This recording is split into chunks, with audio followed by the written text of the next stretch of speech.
बार बार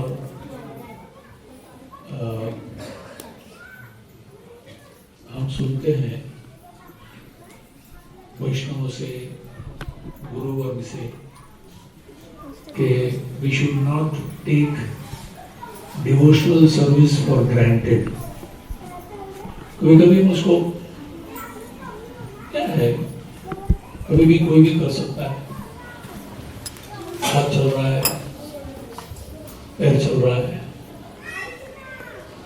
तो उसको हम बहुत ही लाइटली लेते हैं। पर जब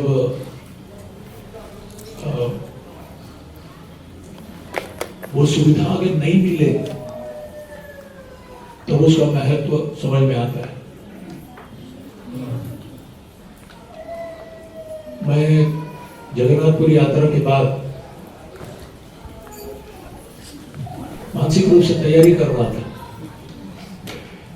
कि ऐसा ये विषय में चर्चा करेंगे, और अगर भगवान ने अंदर से अगर एक भी अंग हमारे ये कर दिए, सेवा सब बंद, तो जो भी मिलता है एक अवसर, खास करके ऐसा अद्भुत अवसर ब्रज में, खास करके ऐसा अद्भुत समय, मतलब एक तो स्थल का महिमा, दूसरा समय कार्तिक मास, और उसमें भी इतने सारे वैष्णव एकत्रित हुए हैं, और जीवन का उद्देश्य आध्यात्मिक प्रगति करना, और आध्यात्मिक प्रगति के लिए दाऊद लीला कृपा चाहिए हमारे प्रयास में। तो वो अवसर मिले और अगर हम उसका लाभ नहीं ले पाए तो उससे बड़ा दुर्भाग्य कोई हो नहीं सकता। तो हमारे कार्तिक 2023 के यात्रा में, वृंदावन यात्रा में आप सबका हार्दिक स्वागत है।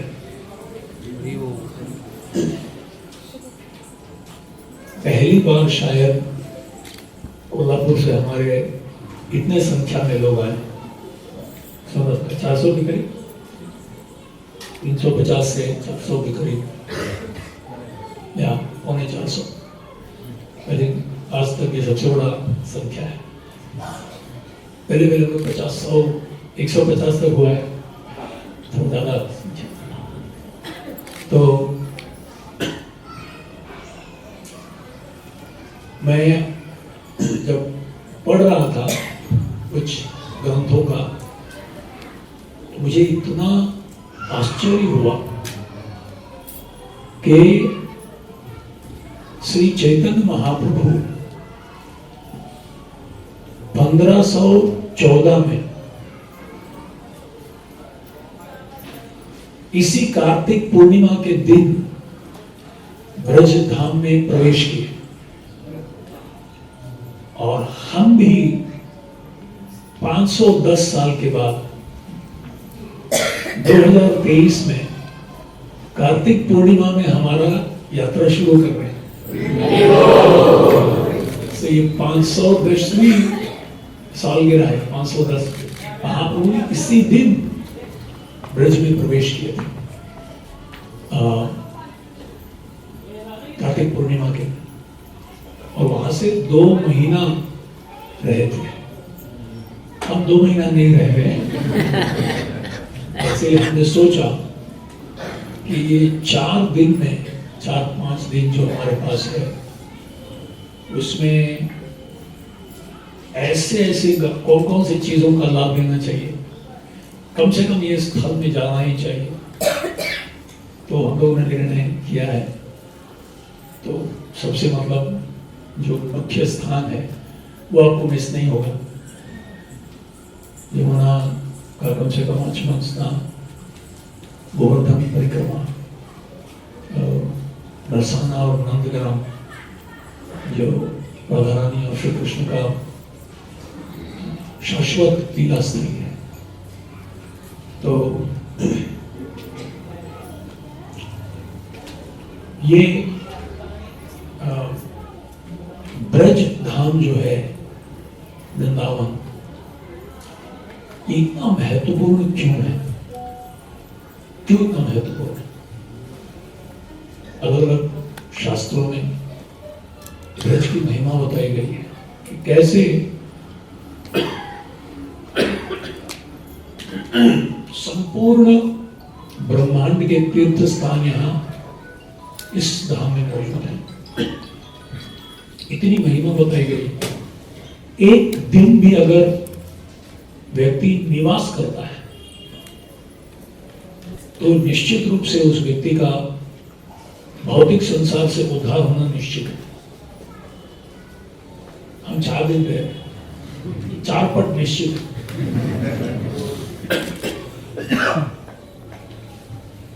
तो क्यों विब्रज इतना महत्वपूर्ण है? क्योंकि ये डायरेक्टली श्री कृष्ण का ये धाम है। और कृष्ण कौन है? भागवत में व्यासदेव जी बताते हैं, एते चांशकला पुंसा कृष्णस्तु भगवान स्वयं इंद्रादि व्याकुलम लोकम युगे। के जितने सारे भगवान के असंख्य अवतार हुए, संभवामी युगे युगे, हर युग में भगवान अवतार लेते हैं। पर जितने सारे अवतार हैं भगवान के, पुरुषावतार, युगावतार, गुणावतार, लीलावतार, मनवंतर अवतार, शक्त्यावेश अवतार, कितने सारे असंख्य अवतार, जैसे समुद्र की लहरें नहीं गिन सकते वैसे। पर व्यासदेव कहते हैं भागवत में, ग्रंथराज, कि ये सारे अवतार के जो स्रोत है, अवतारी, वो कृष्ण है। वो कृष्णस्तु भगवान स्वयं। इसीलिए भगवान कहते हैं संभवामि युगे युगे। अलग अलग युगों में, अलग अलग ब्रह्मांड में, अलग अलग भक्तों के साथ, अलग अलग रस में आस्वादन करने के लिए, आदान प्रदान करने के लिए वो अवतरित होते हैं। जैसे भगवान ने गीता में भी कहा है, यदा यदा ही धर्मस्य ग्लानिर्भवति भारत। धर्म की ग्लानि होती है, अधर्म बढ़ता है, तो असुरों का वध और भक्तों का संरक्षण, ये एक कारण। फिर बाद में, तुरंत उसके बाद और एक कारण कहते हैं, जन्म कर्म च मे दिव्यम एवं योगेत तत्पथा त्यक्त्वा देहं पुनर्जन्म नैति मामेति। के असुरों का वध करना और भक्तों का संरक्षण तो अपनी शक्ति के द्वारा कर सकते हैं, अपने शक्ति प्रदान किए हुए व्यक्तियों के द्वारा कर सकते हैं। पर केवल भगवान ही अपने भक्तों को पूर्ण रूप से संतुष्ट कर सकते हैं। उनके नाम, उनके रूप, उनके गुण, उनकी लीला, उनके धाम के द्वारा। और इसीलिए अपने शुद्ध भक्तों को प्रसन्न करने के लिए और साथ ही साथ पूरे विश्व को दिखाने के लिए कि देखो ये जीवन का लक्ष्य है, ऐसा जो प्रेम है इससे मैं बंध जाता हूं, इससे मैं बंध जाता हूं। और बद्ध जीवों को भी दिखाने के, जैसा एडवर्टाइजमेंट करते हैं ना, एडवर्टाइजमेंट करते हैं ताकि लोग को प्रेरणा मिले उस वस्तु को, उस स्कीम को स्वीकार करने की। इसी तरह से भगवान, ये भी एडवर्टाइजमेंट है। दामोदर लीला, इति दृक् स्वलीलाभिर आनंद कुंडे स्वघोषम निमज्जन्तम आख्यापयन्तम्। एक्चुअली एडवर्टाइजमेंट बोल रहे, एक रूप से देखा जाए, देखो मेरे भक्तों ने मेरे को अपने प्रेम से बांध लिया है, मैं बंध जाता हूं, पूरी दुनिया काम से बंधी हुई है और कामदेव जिसको नहीं बांध पाए, कृष्ण, मदन मोहन, वो बंध गए यशोदा के प्रेम से। एक मामूली गोपी, मामूली तो नहीं है, असाधारण, उनका प्रेम असाधारण। तो ये दर्शाने के लिए आते हैं। तो चैतन्य चरितामृत में कृष्णदास कविराज गोस्वामी मूल रहस्य, अंदरूनी कारण, एक्चुअल मुख्य कारण कृष्ण का आना। बहुत सारे अवतार हो गए, साक्षात भगवान श्री कृष्ण का आना,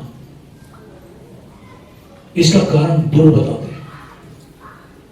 अगर ये जान गए तब आप कृष्ण को प्रेम कर पाएंगे, क्योंकि वो जानेंगे कि वो क्या देने के लिए आए हैं।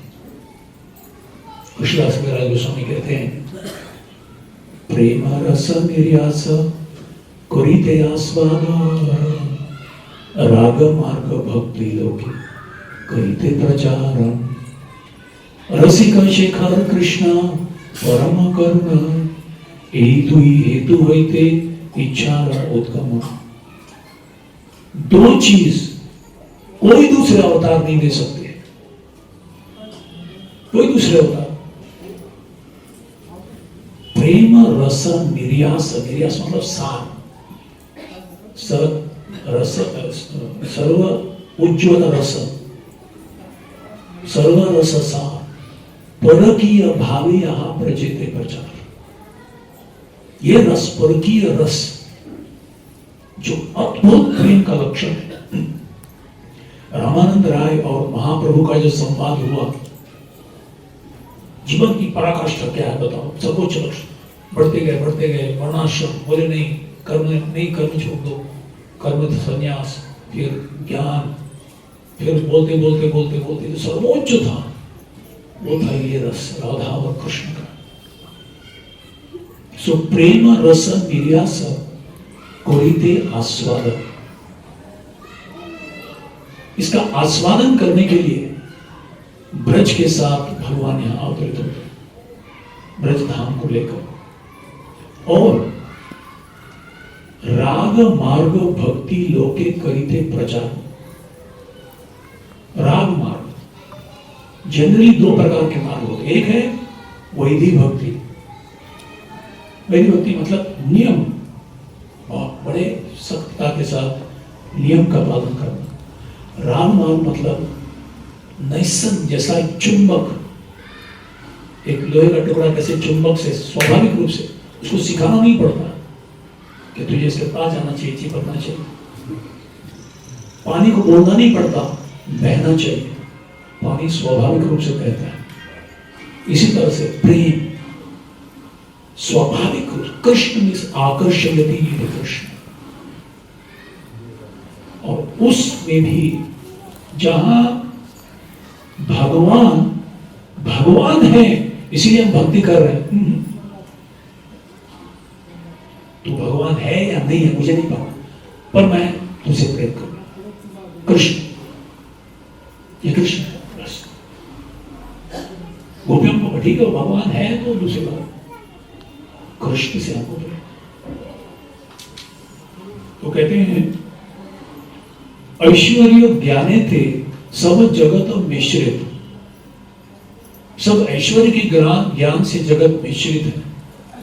भक्ति करते हैं, वो महान है, क्यों? भगवान महान है। पर ऐश्वर्य शिथिल प्रेमे नाही मोरा प्रीत। ऐश्वर्य के कारण प्रेम थोड़ा शिथिल हो जाता है। जहां ऐश्वर्य भाव है, जहां महान है, वहां जाके एक कसा है तू फट करके कंधे पे कंधा नहीं मारोगे। आप दिल्ली में, बड़ा दिल्ली में आया हूं तो मोदी जी से मिलकर जाऊंगा। क्या मोदी कैसा है तू? हाँ चांगला चलते, सेवा चल रहा है। एक तो सिक्योरिटी आपको अंदर आने नहीं देगा, जेल से बाहर खड़े रहे। केवल ब्रज में एक स्पेशल भाव है क्या है? क्योंकि वैकुंठ में क्या है? हमारे ईश्वर माने अपना के ही। वैकुंठ में हमारे ईश्वर, भगवान को ईश्वर मानते हैं। ओ प्रभु, मैं तो तुच्छ, मैं ही हूं। तार प्रेमे वशना ही आमी हुई अधीन। उस प्रेम से मैं अधीन नहीं, उस प्रेम से मैं आदान प्रदान करता हूं, पर मैं अधीन नहीं हो जाता। पर ब्रज में अलग है। ब्रज में हर भक्त भगवान को समान या भगवान से भी महान मानता है। मोर पुत्र, मोर सखा, मोर प्राणपति, यही भावे जय मोरे करे शुद्ध भक्ति। कोई यहां भक्त सोचता है ये मेरा बेटा है, बार बार सोचते हैं एक आना तू उठा, मैं भी अगर तेरे को थक गया तो बता दे, मैं भी गोवर्धन उठा दूंगा तेरी लाठी से। मोर प्राणपति, ये मेरे प्राणपति है, ऐसी गोपियां सोचती हैं। यही भावे जय मोरे करे शुद्ध भक्ति। इस भाव से जो मेरा भक्ति करता है, आपना के बड़ माने हमारे समहीन, अपने आप को बड़ा मानता है और मेरे को उसके समान या हीन मानता है। सही भावे होई आमी तहार अधीन। इसका मतलब आप बोलेंगे कि प्रभु जी धन्यवाद, ब्रज में आपने पहला लेसन दे दिया, कल मैं जाऊंगा कृष्ण बंगारी और नीचे उतर गया, वहां तो थोड़ा घूम के आएंगे। इसको बोलते हैं सहजीय भाव। इसका मतलब क्या है? अपने आप को बड़ा मानना और भगवान को समान या हीन मानने का मतलब क्या है? मतलब ये बच्चा मां से बाप से कुछ चाहता है, कुछ अपेक्षा करता है, वो मेरा देखभाल करेगा। केवल ब्रज में है, सब लोग कृष्ण को खुश रखना चाहते हैं, बस उसे अपेक्षा कुछ नहीं है। उसको खुश रखना है, उसको प्रसन्न रखना है, उसको टाइम टाइम पे खिलाना है, नहीं तो बेचारा थक जाएगा, नहीं तो बहुत बीमार पड़ जाएगा। मां को बच्चे से कुछ अपेक्षा नहीं है, उससे अपेक्षा ये कि उसका अच्छा देखभाल होना चाहिए। यशोदा में हमेशा चिंतित रहती है, कोई बंदर आएगा इसको नोच के चला जाएगा, कहीं गाय सिंह मार देगी उसको, हमेशा चिंतित रहती है। ये ब्रज है जहां कृष्ण से कुछ अपेक्षा नहीं है, सिर्फ प्रेम और सेवा और उनकी संतुष्टि। और ऐसा प्रेम अहेतु की अप्रतिहता की पराकाष्ठा है। ऐसा घना प्रेम, कॉन्सेंट्रेटेड लव। जैसे ये होता है शीशा, पेंसिल डालता है ना शीशा, कॉन्सेंट्रेट मतलब इतना घना होता है उसके अंदर एक्सरे भी नहीं जाता। एक्सरे चमड़े से चला जाता है, चमड़े के अंदर से चला जाता है एक्सरे।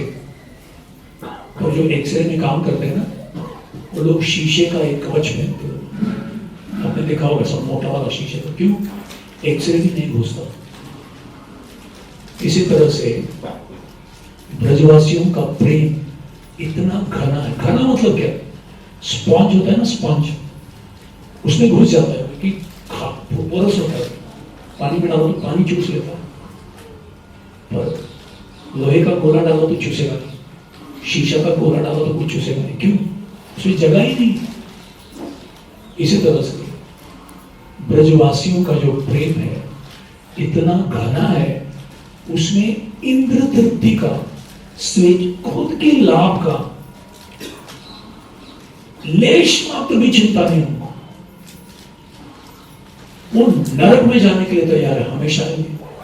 अगर कृष्ण को एक क्षण के लिए उनका सरदर्द कम हो तो हम हमेशा के लिए सरदर्द लेने के लिए तैयार हैं।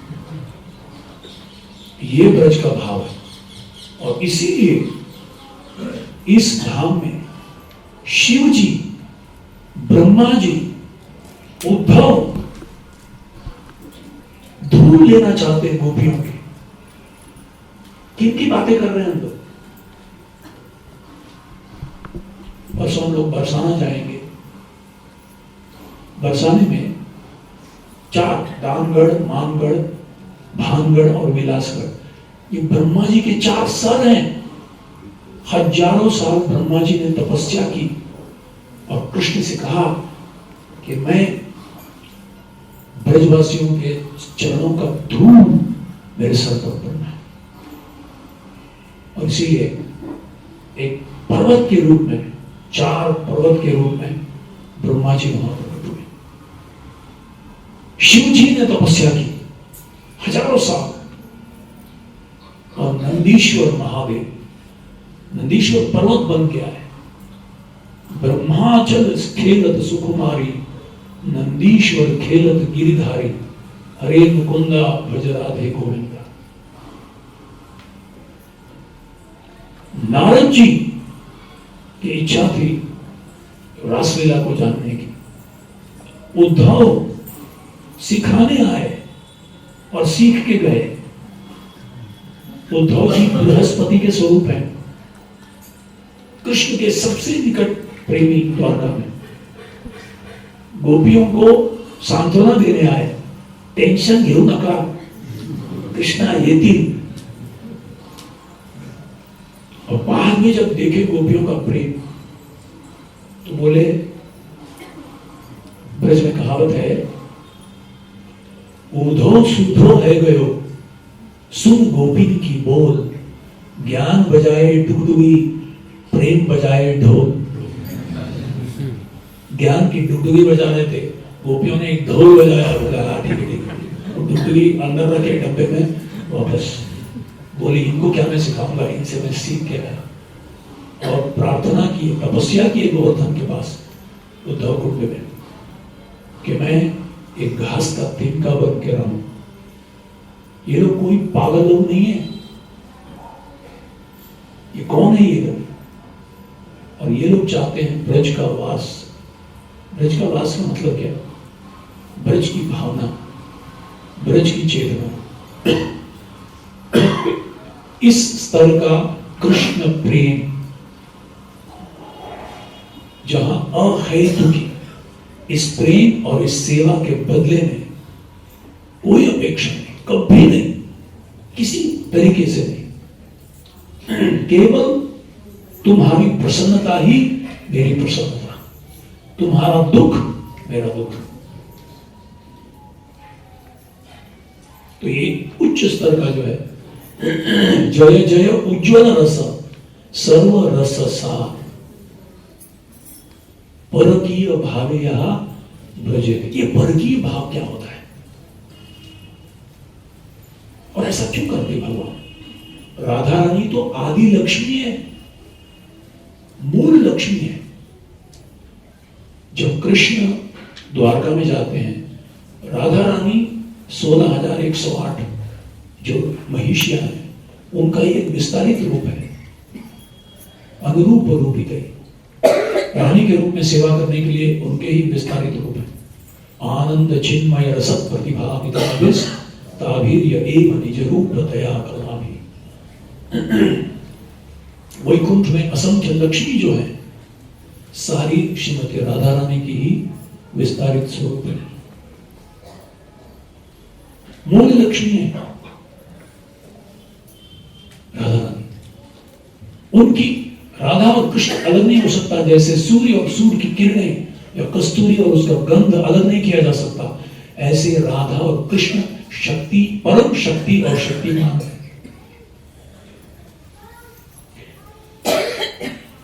एक बार एक माता जी ने, एक रिपोर्टर आई थी राधा गोपीनाथ मंदिर में, और उसने पूछा, 2 प्रश्न पूछा। राधाष्टमी के दिन आई थी, स्वामी जी जन्माष्टमी इतना फेमस है, राधाष्टमी क्यों इतना फेमस है? मैं बोला, ये कोई भी व्यक्ति अपनी पत्नी का एकदम अंतरंग जो चीज है वो पूरी दुनिया में अनाउंस नहीं करता।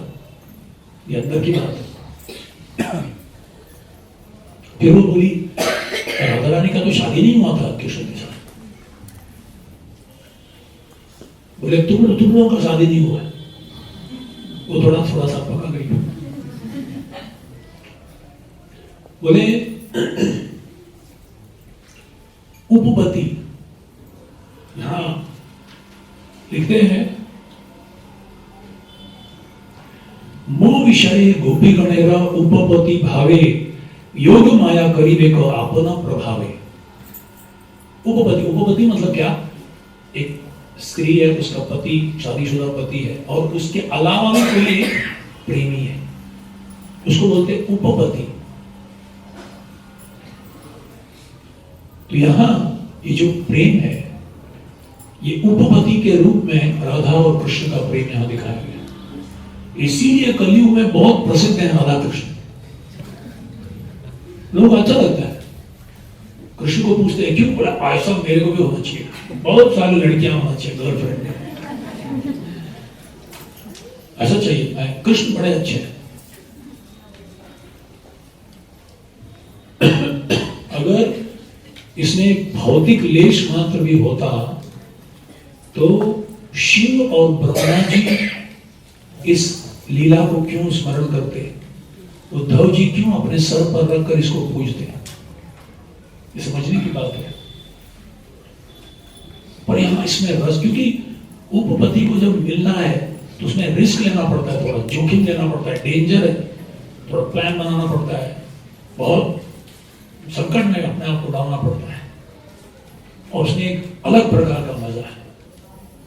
पर ऊर्ध्वमूलमधः शाखा जो वैकुंठ में सबसे श्रेष्ठ है, उसका एक विकृत प्रतिबिंब के रूप में इस संसार में कोई अगर स्त्री अपने पति को छोड़कर उपपति के साथ घूमे और उनका कुछ ऐसा संबंध रहे,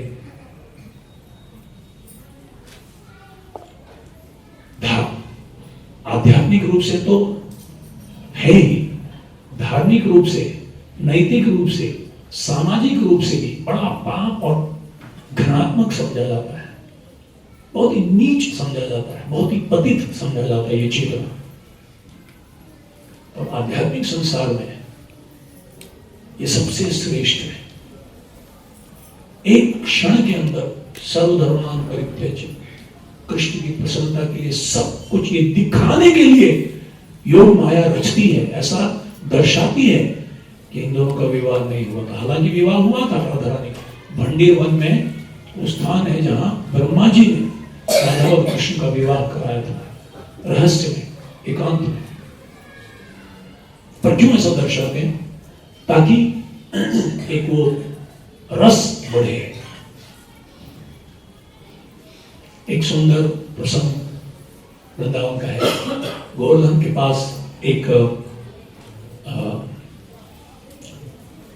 स्थान है गौरी कुंड। गौरी कुंड वो चंद्रावली, राधा रानी की कजिन सिस्टर, राधा रानी के भाई विश्वानु महाराज थे, उनकी चंद्रभानु, उनके भाई थे। विश्वानु महाराज के भाई थे चंद्रभानु, चंद्रभानु की बेटी चंद्रावली। और दोनों का कृष्ण के साथ प्रेम था और दोनों का थोड़ा हमेशा बाह्य रूप से ऐसा लगता है थोड़ा ईर्ष्या। और चंद्रावली हमेशा सूर्य कुंड में जाती थी, बस सूर्य कुंड नहीं, गौरी कुंड, और वहां गौरी देवी की पूजा करती थी। और कृष्ण वहां जाते थे मिलने के लिए कभी कभी चंद्रावली से। राधा रानी को थोड़ा जलन बढ़ा देते। एक बार राधा रानी के तथाकथित पति अभिमन्यु, उन्होंने अपनी मां को कहा, जटिला, मुझे लगता है ये राधा हमेशा कृष्ण से मिलने जाती है, एक काम करते हैं इनको मथुरा भेज देंगे। राधा रानी को हमेशा मथुरा भेज दें। तो वो गए हो और जाके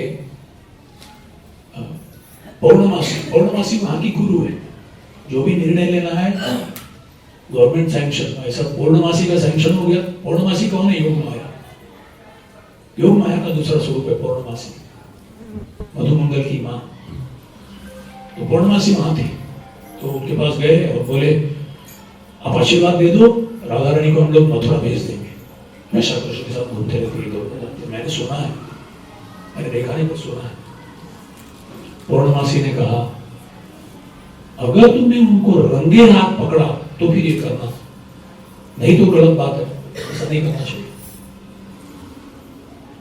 अच्छा ठीक है, मैं एक काम करती हूँ, मैं राधा रानी को दीक्षा देती हूँ, गौरी का पूजा करें, क्योंकि जो भी गौरी का पूजा करता है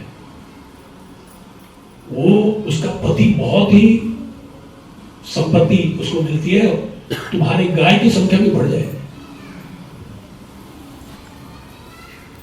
तो अभिमन्यु बोला हाँ, मैंने देखा है चंद्रावली का जो पति है ना, गोवर्धन पल्ला, अरे उसकी कितने गाय है, उसकी संपत्ति बढ़ रही है। हाँ, राधा रानी को आप भी भेजो, गौरी का पूजा करेंगे, थोड़ा सांत्वना दे दे। राधा रानी को बुलाई और बोले देखो राधे, तू ना कल से गौरी की पूजा कर, ठीक है? तो राधा रानी गौरी की पूजा करने गई। कृष्ण को पता लगा अरे गौरी कुंड में राधा रानी भी जा रही है, तो थोड़ा मस्ती करने के लिए पीछे पीछे से कृष्ण आए और जानबूझ के बोले अरे चंद्रावली तो बहुत सुंदर लग रही है आज, पीछे से। तो राधा रानी को और भी गुस्सा आ गया, गुस्से से चली गई, फूल लाने के लिए गई झाड़ी के अंदर से, वहां चले गए। कृष्ण बहुत चिंतित हो गए, अरे बोले इसको कैसे मनाएंगे, कैसे मनाऊं? तो फिर वो सोचने लगे। तब तक मधुमंगल आया सारा सामग्री लेकर गौरी का पूजा करने के लिए, और गौरी के आभूषण, गौरी के वस्त्र, सब सब और लेप। तो कृष्णा ने कहा एक मिनट ला, सारा सब कुछ ला। तो कृष्णा ने उसको पहन लिया, गौरी का सारा वेश और चंदन लगा लिया और लेप लगा लिया, और एकदम गौरी लगने लगी, गौरी। और इस तरह से मजा आई और कह दिया, वृंदा देवी को कहा कि तुम कह देना मेरा नाम निकुंज विद्या है और तुम्हारी मैं छोटी बहन, ठीक है? तो वृंदा देवी गई और गौरी को कहने लगी। अरे तब तक राधा रानी वापस आई विशाखा और ललिता के साथ। बोले तुमने देखा क्या? कृष्ण को देखा? बोले नहीं, मेरी बहन निकुंज विद्या है, उसके साथ वो बातचीत कर रही, फिर चले गए हो गए। ठीक है, मैं देखना चाहता हूँ। और वही मिलने गई, और जैसे ही गौरी के मंदिर में गई तो वहां देखा एक ऐसा दैदीप्यमान देवी, सारे अलग अलग आभूषण पहनकर खड़ी है। तो राधा रानी बोल रही वृंदा देवी को, पता नहीं इस देवी को देखकर बहुत आकर्षित हो रहा मुझे। बोली हाँ, ये निकुंज विद्या है, मेरी छोटी बहन। ओह अच्छा। आलिंगन करने के लिए राधा रानी भागी और आलिंगन किया, और निकुंज विद्या ने तो और एकदम अच्छा आलिंगन किया और चुमने लगे। तो राधा रानी को समझ में आया ये निकुंज विद्या कौन है, मुझे समझ में आया। ललिता विशाखा देख रहे, अरे ये निकुंज विद्या ऐसे क्यों कर रही है ऐसे? बाद में समझ गए राधा रानी को देख करके कौन है। तब तक वहां अभिमन्यु जटिला के साथ आ गया। पता चला कि उसको कुछ है यहाँ देखने के लिए, कहीं कृष्ण को यहाँ नहीं आया। और जैसे मंदिर में प्रवेश किया, राधा रानी बेहोश होकर गिर गई। तो जटिला आई, बोले अरे राधा रानी बेहोश होकर गिरी हुई है, और ये देवी ऐसी दैदीप्यमान देवी कौन है ये? तब तक अभिमन्यु ने कहा लगता है साक्षात गौरी प्रसन्न होकर प्रकट हो गई है, और राधा रानी पर कृपा की, इसीलिए बेहोश होकर गिर गई बेचारा। तो तक ललिता विशाखा ने बोला, हाँ राधा रानी प्रार्थना कर रही थी गौरी से, गौरी नीचे उतर के आके बातचीत करने लगी इसलिए। तो जटिला ने पूछा विशाखा से, अच्छा राधा रानी क्या प्रार्थना कर रही थी? तो विशाखा ने बोला, राधा रानी प्रार्थना कर रही थी कि मेरे पति अभिमन्यु के ऊपर बहुत बड़ा समस्या आने वाला है, उसे पार कर दे माता, उसे पार कर दे। तब तक नंदा देवी ने बोला अभिमन्यु को, बोले हाँ मैंने भी सुना है कि कंस एक काल भैरव यज्ञ करने वाला है और उसमें नरबलि लगाने वाला है, और उस नरबलि में अभिमन्यु को लाने के लिए बोला है। और इसीलिए राधा रानी ने तीव्र प्रार्थना किया, और केवल राधा रानी की प्रार्थना सुनकर शायद ये दूर हट सकता है। तब तक वो देवी ही बोलने लगी बड़े गंभीर ध्वनि से कि ये निष्पाप, निष्कलंक और शुद्ध राधा रानी ने केवल उसकी भक्ति से मैं प्रसन्न होकर अभिमन्यु को मैं आशीर्वाद देती हूं कि उसका संपत्ति सब अच्छे पड़े। अभिमन्यु गौरी के पैर पड़ा, दंडवत मार का, आह अहो भाग्य है मेरा, राधा रानी के प्रेम के कारण मेरे को इतना समृद्धि मिली। और इस तरह से जटिला को लेकर वापस चली। तो इस तरह से हम देखते हैं कि कुछ ऐसे बाह्य रूप से देखा जाए कि ये लीलाएं क्या बोलते हैं, बहुत ही, इसीलिए कहा जाता है कि, और इसको कोई दूसरे जगह में, कोई दूसरे पवित्र स्थानों में, तीर्थ स्थानों में सहजी लोग उतना नहीं मिलेंगे जितना वृंदावन में मिलेंगे आपको। राधे राधे, हरे कृष्ण। और जब भक्ति से विनोद ठाकुर, भक्ति सिद्धांत सरस्वती ठाकुर 13 अपसंप्रदाय, अवध बौद्ध कथा भाजा घोड़ा मनागरी, ये जो है इसको बहुत ही तुच्छ लेते हैं। कैसा कैसा ये लीला। चैतन्य महाप्रभु सर्वोच्च सन्यासी, वो भी इसे बड़ी गंभीरता से पूछते थे। इससे हमको समझ में आता है कि ये कौन है, ये लीला क्या है।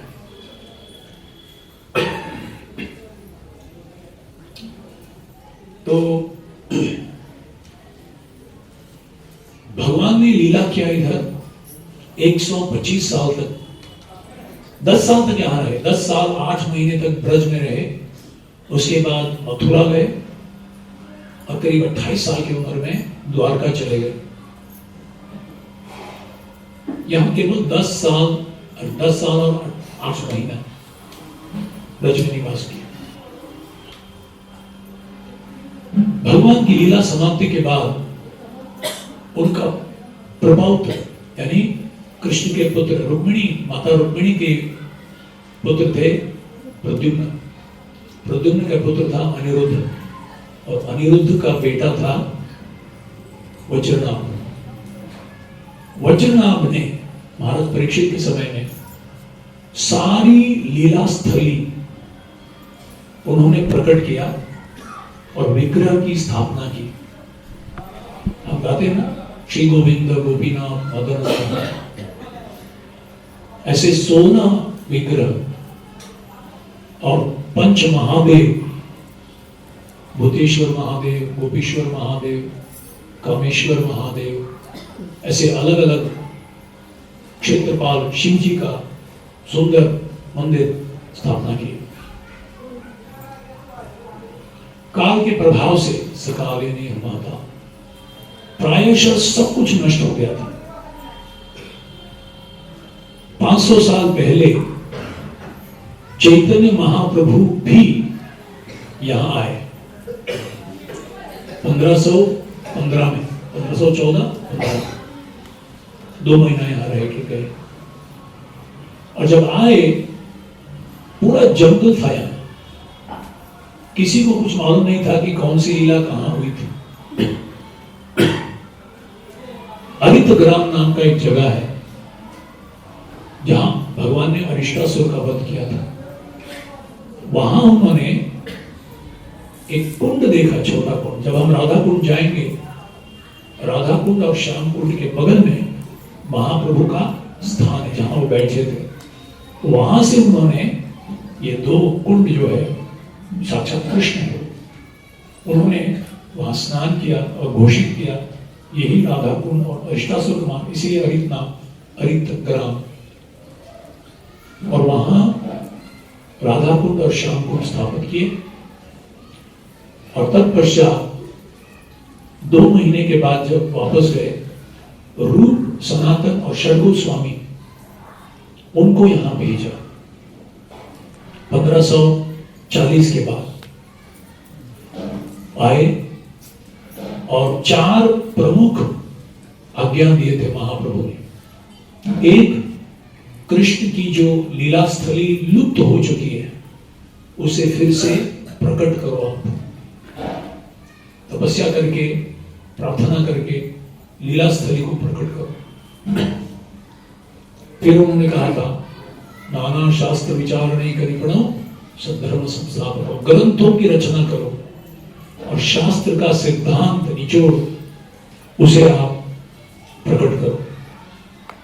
तीसरा, सुंदर लीला स्थली पे मंदिर की स्थापना हो और एक योग्य तरीके से उसका पूजा पाठ शुरू करो और अपने व्यवहार से और ग्रंथों से आदर्श वैष्णवों का व्यवहार, उनका आचार, शिष्टाचार कैसे होना चाहिए इसके ऊपर आप लिखो।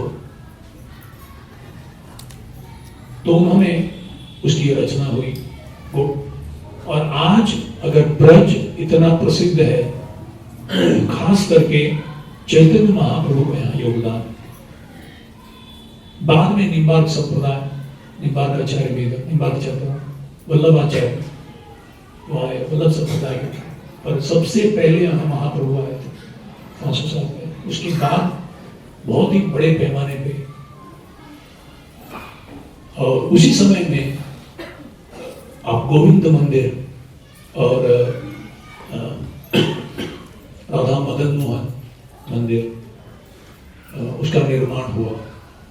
आज आप गोविंद मंदिर देखेंगे 4 माला, वो एक्चुअली 7 माले का था, बहुत विशाल। उसके ऊपर अगर दीप जलता था तो दिल्ली में दिखता था।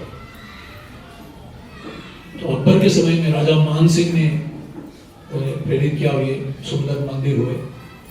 दुर्भाग्यवश औरंगजेब इत्यादि के बाद बहुत यहाँ समस्याएं हुई, बहुत सारे मंदिर, इसीलिए मूल विग्रह जो है जयपुर चले गए। वहाँ हिंदू राजा हुआ करते थे, कई सारे विग्रह वहां चले गए। छोटे मोटे विग्रह हैं, जैसे राधा रमन, गोपाल भट्ट गोस्वामी, उनके विग्रह यही है। तो 400 साल पहले की बात है।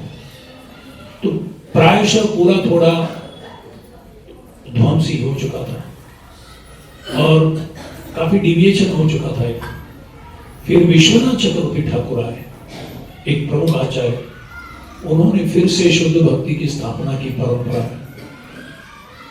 उसके बाद भक्ति विनोद ठाकुर आए 1800, उन्होंने फिर यहाँ राधा कुंड में भजन किए और यहाँ बड़े सब डाकू लोग रहते थे, यहाँ उसका दमन किया।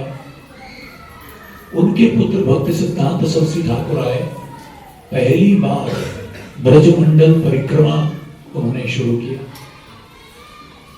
और तत्पश्चात ब्रजमंडल का परिक्रमा शुरू। आज भी इस्कॉन के द्वारा भी परम पूज्य लोकनाथ स्वामी महाराज और भी दूसरे सन्यासीगण हर साल 1 महीने का ब्रजमंडल परिक्रमा करते हैं, 84 कोस अलग स्थान में जाकर।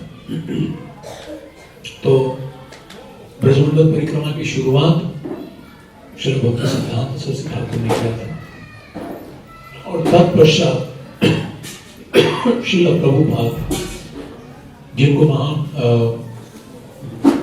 भक्तिदान सरस्वती ने आज्ञा दी थी कि आप चैतन्य महाप्रभु का संदेश पूरे विश्व भर में अंग्रेजी भाषा में प्रचार करो। श्रील प्रभुपाद यहाँ आए, यहाँ राधा दामोदर मंदिर में रहा करते थे। छोटी सी कमरा है, हम लोग अगर जाएंगे, परसों जाएंगे हम लोग, सात गोस्वामी मंदिर है, वहां जाएंगे। वहां वो स्थान देखेंगे जहां श्रील प्रभुपाद ने कम से कम 5 या 6 साल यहाँ रहे। छोटा सा कमरा है, बस छोटा सा एक, अकेले रहते थे, वहीं कुकिंग करते थे। वहीं यहाँ भागवतम की रचना हुई राधा दामोदर, पहला 3 भाग प्रथम स्कंद का,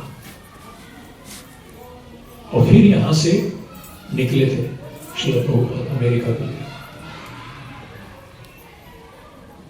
और फिर वृंदावन से गए वो लोग, वृंदावन में शरीर छोड़ना चाहते, श्रील प्रभुपाद यहां से गए और उनकी कृपा से, उनकी अद्भुत तपस्या से, उनका शरणागति, उनके गुरु की आज्ञा को स्वीकार करके आज विश्व भर के लोग वृंदावन आ रहे, वृंदावन की महिमा सुन रहे हैं।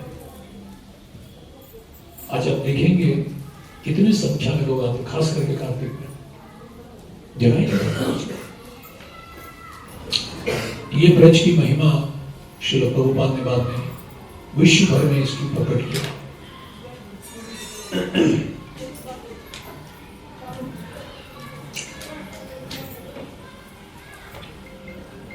गोलोक वृंदावन धाम जो परम वैकुंठ है, और वृंदावन, भौम वृंदावन, इसको बोलते हैं भौम वृंदावन, इन दोनों में कोई अंतर नहीं है। Absolute no difference. पर हम जब आते हैं तो यहां गरीबी दिखती है, बहुत सारा कचरा दिखता है, बहुत सारा ट्रैफिक जाम, धूल है। कुछ लोग हमेशा गलत करते, चलाते रहते हैं, धोखा देते हैं, और पैसे में झगड़ा होता रहता है। सबसे ज्यादा बंदरों की समस्या। कई लोग इस चीज से भ्रमित होकर चले जाते हैं, आप इधर फिर से नहीं आना चाहिए। एक जर्मन व्यक्ति आए थे, सुना था ब्रज के बारे में, और आए थे। प्रवेश करते ही जो उन्होंने देखा जिस स्थिति को, वहीं से वहीं फ्लाइट लेके चले गए वो दिल्ली से। बोले ये क्या, इतना गुणगान सुनता हूं, क्या देख रहा हूं। ब्रज को अगर चर्म चक्षु से देखेंगे तो हम भ्रमित हो जाएंगे। विषय छाड़िया कवे शुद्ध हवे मन, तबे हम हेरिबो श्री वृंदावन। नरोत्तमदास ठाकुर कहते हैं, अगर आप वृंदावन आ रहे हैं इस उद्देश्य से कि मैं थोड़ा साइट सीइंग करूंगा, या थोड़ा अच्छा है, घर के साथ थोड़ा टाइम पास, घूमना फिरना, थोड़ा पिकनिक जैसा भी हो जाएगा, तो परिस्थिति ऐसी हो जाएगी आप दुखी हो जाएंगे। पर ब्रज में प्रवेश करने का एक तरीका है, और श्रील प्रभुपाद जी सिखाते हैं कैसे हमें ब्रज में प्रवेश करना चाहिए। कृष्ण लीला में ही इसका वर्णन है। अध्याय 36, 37, 38 और 39 कृष्ण बुक दशम स्कंद में, जब अक्रूर जी को कंस ने भेजा कृष्ण को ले आने के लिए, अरिष्टासुर नाम का एक क्या हो गया बुल बैल के रूप में कंस का भेजा हुआ एक असुर आया। कृष्ण ने तो बड़े आसानी से उसका वध कर दिया। उसी दिन शाम को नारद जी सीधा कंस के पास गए और और कंस को बोल दिए सीधा मुंह पे। इतना शक्तिशाली कंस, देवता भी डरते थे जिससे। उसको जाके नारद जी मुंह पे कह रहे हैं कि कंस, तुम्हें मैं बता दूं कि कृष्ण और बलराम जो नंद महाराज के यहां है, यही वो 8वें पुत्र है जो तुम्हें मारने वाले हैं। ये घोषणा हुई थी, आकाशवाणी हुई थी, तुम्हें याद होगा। वो 8वां पुत्र लड़की नहीं थी, वो लड़का, वो कृष्ण थे। वसुदेव जी रातों रात उनको ले गए और उनकी लड़की को ले आए वहां से। वसुदेव जी क्या, नंद महाराज जी। और कृष्ण और बलराम ही तुम्हारा वध करने वाले हैं, और जितने सारे असुर तुम भेज रहे हो उनको मारने वाले कृष्ण, वो कृष्ण सीधा सीधा बता दिए। कंस सीधा तलवार निकाला, बोला अब भी मैं वसुदेव को गला काट देता हूं उसका। नारद बोले उसको काट के क्या फायदा, अरे पहले कृष्ण को तो मारो, कृष्ण तुम्हें खत्म करने वाला है, वसुदेव नहीं। तो थोड़ा सांत्वना भी दी उसको। फिर भी कंस बोला नहीं, सबसे पहले दोनों को अंदर करो। देवकी और वसुदेव को फिर से उसने कारागार में डाल दिया और एक एक करके वो योजना बनाना शुरू किया। सबसे पहले केशी को बुलाया। एक से बढ़कर एक ऐसे असुर थे लोग जिससे देवतागण भी डरते थे। और जब आप सुनेंगे, जब भी कृष्ण असुरों का वध करते थे इस वृंदावन में आसानी से, तो देवता लोग पुष्प वृष्टि करते थे। गया है, अच्छा एक कैंसिल किया, बस सारे असुरों का लिस्ट, चलो एक खत्म गया, एक गया, एक टेररिस्ट गया, एक आतंकवादी। तो केशी को भेजे, तू जाके मार के आ, और बाई चांस अगर तू नहीं मार पाया, उसको भेज दी। भेजने के बाद अपने मंद को बुलाए, चाणूर, मुष्टिक, शल, तोषण, सबको बुलाया। बोले काम करो, एक बहुत बड़ा कंपटीशन रखो, मल्ल युद्ध रखेंगे हम लोग, बड़ा रंगमंच तैयार करो और वहां स्टेडियम बनाओ फर्स्ट क्लास, और वहां उनको भी, उसको कृष्ण और बलराम को यहां आमंत्रित करेंगे, और तुम दोनों का पहाड़ जैसे लोग। क्या नाम है तुम्हारा भाई, आपका नाम क्या है? प्रतीक कृष्ण, थोड़ा खड़े हो। क्या उम्र है आपका? 13, इससे 3 साल कम। ऐसे थे कृष्ण बलराम। और कोल्हापुर का कोई हट्टा कट्टा वर्ल्ड चैंपियन पहलवान उसके सामने अगर इसको खड़ा करे, लड़ेगा तू? सच बोल रहे।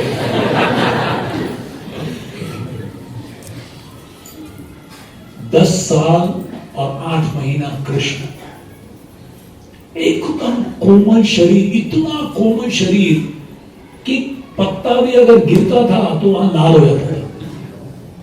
गोपियां हमेशा चिंतित रहती थी कि अरे कृष्ण बिना चप्पल के जा रहा है, उसको अगर एक कंकड़ भी लग गया तो बेचारे को चुभेगा। ये सोच के हमेशा चिंतित रहती थी। और वही कृष्ण जब मल्लों को बोल रहा है, और ये भी वर्ल्ड फेमस, जो कंस से लड़ते थे, जिसके एक एक हाथ 10,000 गज के बल वाला, ऐसे 2 चाणूर और Mushtik, world cup finals wrestling champion, इन दोनों बोले बच्चों को मार देने, और बोले मामूली बात समझना, इन लोग दिखने में छोटू है, मूर्ति लहान और कीर्ति महान। फिर उससे भी संतुष्ट नहीं हुआ, हाथी वाले को बुलाया। बोले एक काम कर, स्टेडियम के बाहर तू खड़े रहना एंट्रेंस में, और कौन से हाथी, कुवलया पेड़ नाम का सबसे खतरनाक मदोन्नत हाथी जो बड़े बड़े रथ को चूर करके रख देता अपने एक पैर से। बोले ये दोनों भाई को मारने के लिए तुम लोग सामने खड़े हो। फिर बोले एक काम करो, वो एक धनु यज्ञ भी किया जाए और वहां खास शिव जी, और शिव जी का कौन सा रूप? काल भैरव रूप, सबसे घमासान रूप, उसमें नरबलि चढ़ाकर ये प्रार्थना की जाए कि ये दोनों नाश हो जाए इन दोनों का। मतलब क्या क्या प्लान बना रहा, स्ट्रेटेजिक प्लान। एक ने बच गया तो दूसरा, दूसरे में बच गया तो तीसरा, तीसरा में बच गया तो चौथा, एक बचेंगे नहीं ये। और साथ ही साथ अक्रूर जी को बुलाए, जो यदुवंश के ही थे, कृष्ण के मामा लगते थे।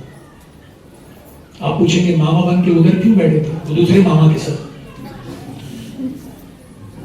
कई लोग जो कृष्ण से प्रेम करते थे, कृष्ण की स्थिति को जानते थे, इसलिए वहां रह रहे थे, क्योंकि उनको मालूम था कि ये कंस का वध होने वाला है, कृष्ण जन्म लेने वाले हैं, 8वां पुत्र होने वाला है। तो वहीं रह गए, थोड़ा सहन करते हुए उसके अत्याचार को, कंस के अत्याचार को।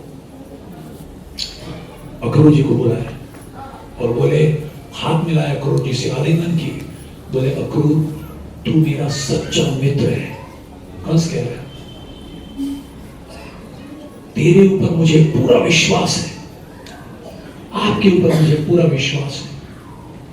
आपसे मेरा एक निवेदन है, आप जाओ कल सुबह, ये शाम के वक्त चर्चा हो रही है, कल सुबह आप वृंदावन जाओ और वृंदावन जाकर ये 2 बच्चे कृष्ण और बलराम जो नंद महाराज के यहाँ है उनको ले आओ।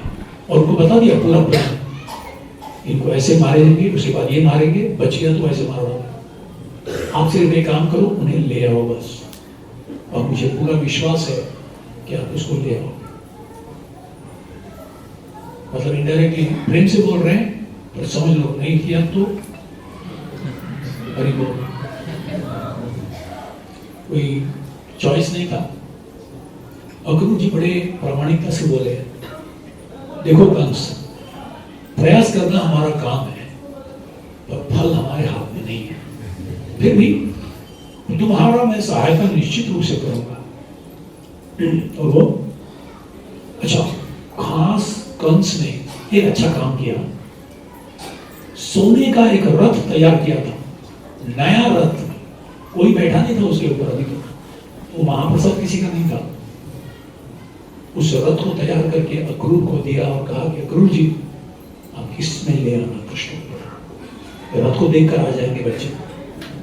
नया रथ एकदम, सोने का रथ एकदम फर्स्ट क्लास, जैसा आजकल के जमाने एसयूवी कोई गाड़ी को भेज दिया, भेज दिया, कौन सा कोई अच्छा खासा गाड़ी देख के बोलेगा चलो यार बैठ के आ जाओ। अगले दिन अक्रूर जी निकले वहां से, बहुत ही सुंदर तरीके से वर्णन आता है कि अक्रूर जी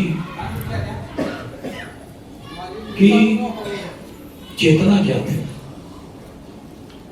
अक्रूर जी सोच रहे, लगातार मन में कृष्ण का स्मरण कर रहे, उनके रूप, उनके गुण और उनके लीलाओं का स्मरण। ध्यान से सुनिए, वृंदावन में प्रवेश करने का तरीका अक्रूर जी के द्वारा हमको सीखना चाहिए। मन में कृष्ण के नाम, रूप, गुण, लीला का स्मरण, आंखों में भगवान के सुंदर रूप का दर्शन, और ये करते हुए सोच रहे मेरी कोई योग्यता नहीं है, मेरी कोई योग्यता नहीं है ब्रज में जाने के लिए, पर आज मेरा अहोभाग्य खोला है कि डायरेक्टली कंस ने मुझे नया रथ देकर कृष्ण और बलराम से मिलने के लिए भेजा है। ये मेरा अहोभाग्य है, हालांकि मेरी कोई योग्यता नहीं। ये बड़ा विचार कि मैं ब्रज में प्रवेश करने की कोई पर परिस्थिति ऐसी आ गई कि मुझे भेजा जा रहा है, मैं आ रहा हूं, ये चेतना है। हृदय कृतज्ञता से भरा हुआ है कि मेरी कोई योग्यता नहीं है ऐसे धाम में प्रवेश करने की। जैसे कोई एक भौतिक व्यक्ति भगवान के विज्ञान को कभी नहीं समझ सकता, जैसे एक अज्ञानी व्यक्ति कभी शास्त्रों के निचोड़ को समझ नहीं सकता, वैसे ही मैं कोई योग्यता नहीं है ऐसे सुंदर धाम में श्री कृष्ण के दर्शन के लिए जाना, पर आज मेरी भाग्य खुली है। कृष्ण की कृपा से सब कुछ हो सकता है। एक घास जो नदी में बह रहा है, बहते बहते समुद्र में मिलने के पहले शायद तट पर आ जाए, ऐसे ही भवसागर में जाते जाते सौभाग्य से ब्रह्मांड भ्रमिते कोनो भाग्यवान जीव, गुरु कृष्ण प्रताय पाते पाए भक्ति लता बीच। ये केवल कृष्ण की कृपा है, हमारी कोई इच्छा भी नहीं है, न योग्यता है, पर आज कृष्ण की कृपा हुई है कि उनके दर्शन के लिए हमें बुलाया गया है।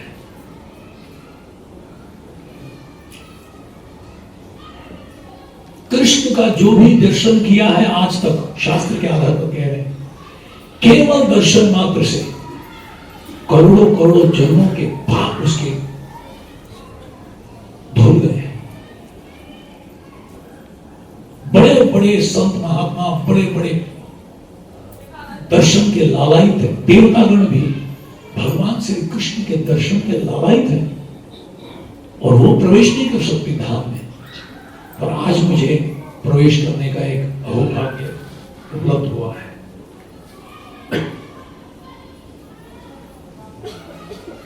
और इस तरह से भगवान के चरण कमलों के बारे में, भगवान के आंखों के, भगवान के सुंदर बाल, भगवान के सुंदर वक्षस्थल, उनके आभूषण जो शास्त्रों में वर्णन है, उस सब का स्मरण करते हुए पूर्ण रूप से मग्न अब प्रवेश कर रहे हैं और सोच रहे हैं मैं जाऊंगा, और जाते ही मैं देखूंगा कि ब्रज के रज में भगवान के चरण कमलों के चिन्ह होंगे, जिसमें सारे सुंदर मंगलमय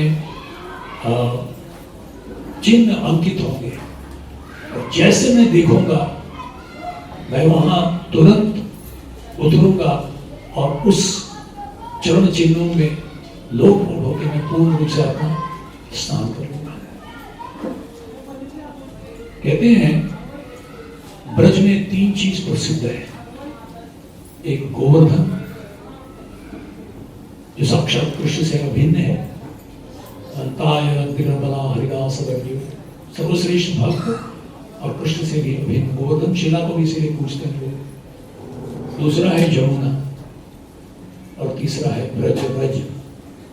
ब्रज का ब्रज जो है, हमारे आचार्य कहते हैं सारे वैकुंठ के सारे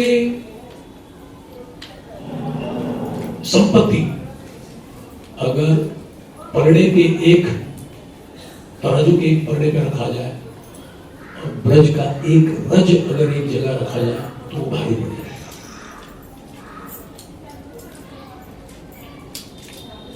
एक बार एक भक्त गौर किशोरदास बाबा जी को देखिए, उन्होंने ब्रज में प्रणाम किया। प्रणाम करके उठे तो उनका सर पे और कपड़े पे बहुत सारे धूल लग गया, ब्रज का रज। उठने के बाद वो झाड़ रहे थे ऐसे, तो गौर किशोरदास बाबा जी बोले देखो इसकी बुद्धि देखो, जिस धूल के लिए बड़े बड़े भक्त लालायित है, ये धूल झाड़ रहा है।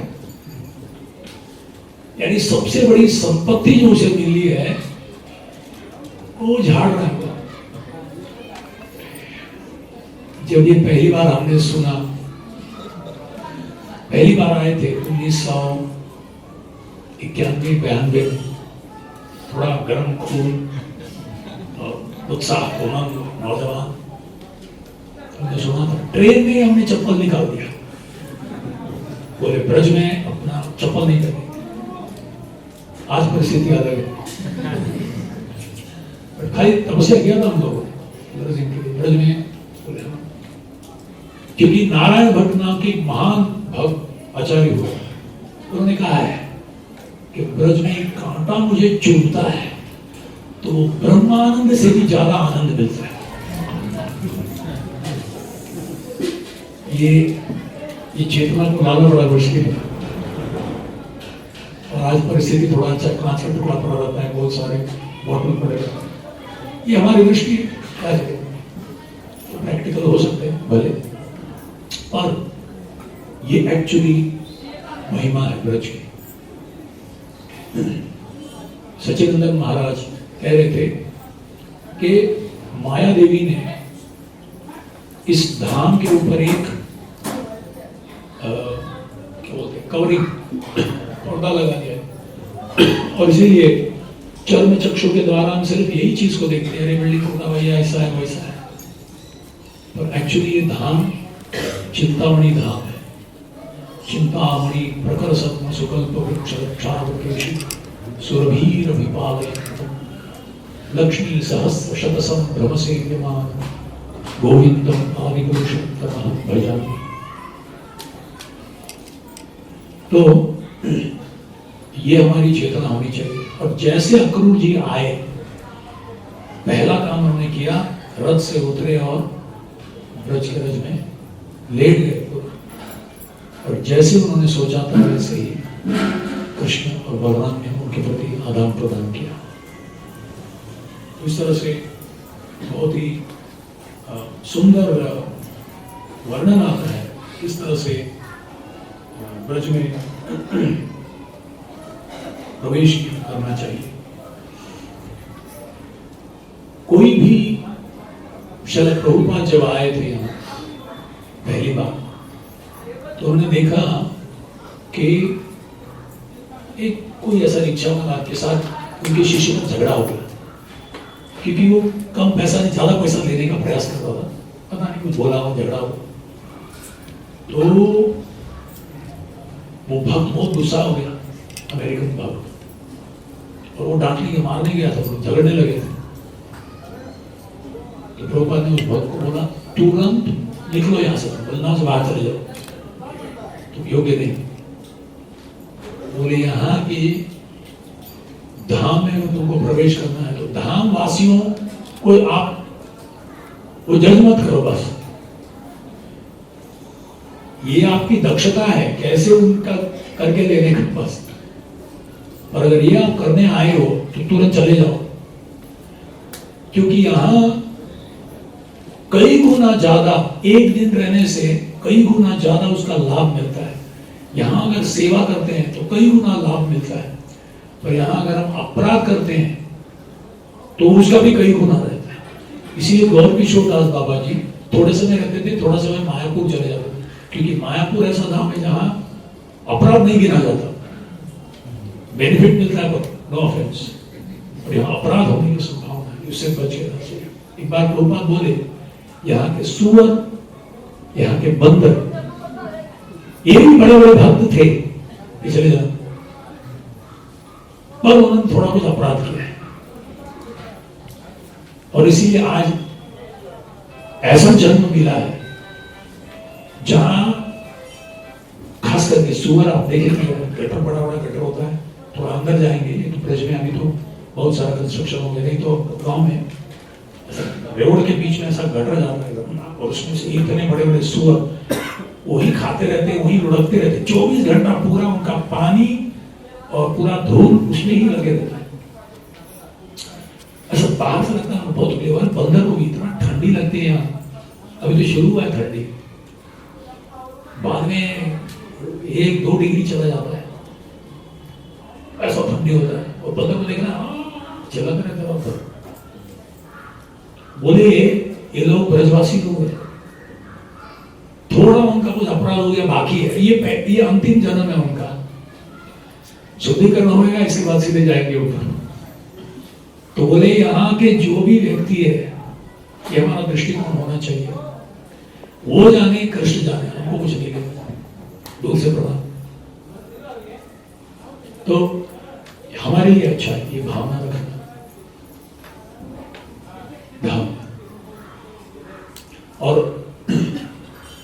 भोग की भावना रखेंगे तो हम ब्रज को नहीं देख पाएंगे, पर अगर सेवा की भावना रखेंगे और खास करके इतने भक्तों के साथ आते हैं तो सेवा का इतना अच्छा अवसर है हमारे पास। ये धाम में प्रवेश करने का तरीका है। प्रभुपाद बोलते थे आप टिकट लेकर, भले ट्रेन का हो, फ्लाइट का हो और किसी का टैक्सी का, टिकट से पैसा लेकर आप वृंदावन में प्रवेश नहीं कर सकते। आप करोगे और जाओगे पर उसका लाभ नहीं ले पाओगे। ब्रज में प्रवेश करने का अर्थ है गोपी भर्तुर पदकमलयोर दास दासानुदास जीवे स्वरूप होए कृष्ण नित्य दास। हम श्रीमती राधा रानी की कृपा की याचना कर रहे हैं। भक्ति सिद्धांत सरस्वती ठाकुर ने एक, मैं जननीवास प्रभु से सुना है। हम लोग आज पूर्णिमा है, कार्तिक पूर्णिमा रात, आज हम लोग शाम को दामोदर अष्टकम करेंगे, ये लास्ट इस साल का। आपको एक बहुत ही सुंदर चीज बता रहा हूं जो भक्ति सिद्धांत सरस्वती ठाकुर ने कहा, मैं आज तक नहीं सुना था, पहली बार सुना, थोड़े दिन पहले सुना। एक छोटी सी बच्ची बोल रही थी, उससे सुना, पर मेरे को नहीं लग रहा था शास्त्र में है क्या, बच्ची ने बोल दिया। और बाद में पता चला भक्ति सिद्धांत सरस्वती ठाकुर ने बोला था, जननीवास प्रभु के मुंह से कंफर्मेशन। हमने आज तक दामोदर लीला सुना है, क्या होता है, यशोदा माई गुस्सा हो जाती है और कृष्ण को बुलाती है और रस्सी से बांधती है, और कितना उंगली, 2 उंगली छोटा बांधती है, तो क्या होता है, बंध जाते हैं, नहीं बनते, फिर और रस्सी और रस्सी। बोले रस्सियों का उत्सव हो गया, अलग अलग प्रकार के रस्सी। पूरे ब्रज में बात फैल गई, यशोदा माई की रस्सी में, घर में रस्सी का उत्सव हो रहा, सब लोग रस्सी लेके जाओ, सेवा के यार सब जितना इतना रस्सी, रंग बिरंगी नायलॉन रस्सी, सब लेके भागे, रेशम की रस्सी सब दे रहे हैं। जब बांधने का समय आता है तो 2 उंगली तो पता चला कि छोटी सी राधा रानी वो भी आ गई। काय चल रहा आम्ही बघूया,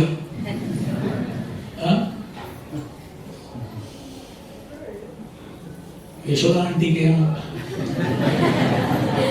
काकी के यहाँ क्या चल रहा है, सब आए तो छोटी सी राधा रानी वो भी आ गई, और बेचारी देव गई यशोदा माई का पसीना छूट रहा है। तो राधा रानी ने अपने जो ये पहनी थी, क्या बोलते हैं, चोटी में से एक रिबन निकाला और बोला आंटी जी ये लीजिए, और जैसे यशोदा माई ने वो बांधा, बंद गया था कृष्ण। नमो राधिकाय त्वदीय प्रियाय, नमो अनंत लीलाय देवाय तुभ्यं। अरे यशोदा माई भी नहीं बांध सकी जब तक राधा रानी ने फाइनल टच नहीं दिया। इसीलिए ब्रज में कृष्ण कृष्ण नहीं बोलते, राधे राधे। यहाँ राधा रानी वृंदावनेश्वरी, जब तक राधा रानी हमें अनुमति नहीं देती, कृपा नहीं देती, से पुण्य होइबे जबे राधा रानी खुशी हो गई। ध्रुववती बोली तो माता है, मैं निश्चित होकर ठाम पड़ेगी शांतो, जे पुण्य होइबे तुम प्रवेश कर पाओगे, तुम्हें ब्रज का रस समझ में आएगा, तुम्हें ब्रज की कृपा मिलेगी, अगर राधा रानी खुशी होगी। क्योंकि राधा रानी के अलावा और किसी को नहीं मालूम कैसे भगवान को पसंद किया जा सकता है। वो जानती है, उनका अस्तित्व बना हुआ है कृष्ण की सेवा के, उसके बिना वो आंख नहीं खोलती, उसके बिना वो कान सुनता नहीं उसका। भक्ति भक्ति की पराकाष्ठा है भाव, भाव की परिपूर्णता है महाभाव, महाभाव का स्वरूप है श्रीमती राधा रानी, महाभाव स्वरूप श्री राधा ठाकुर। और इसीलिए राधा रानी की कृपा हो जाएगी तो हमारा यात्रा सफल।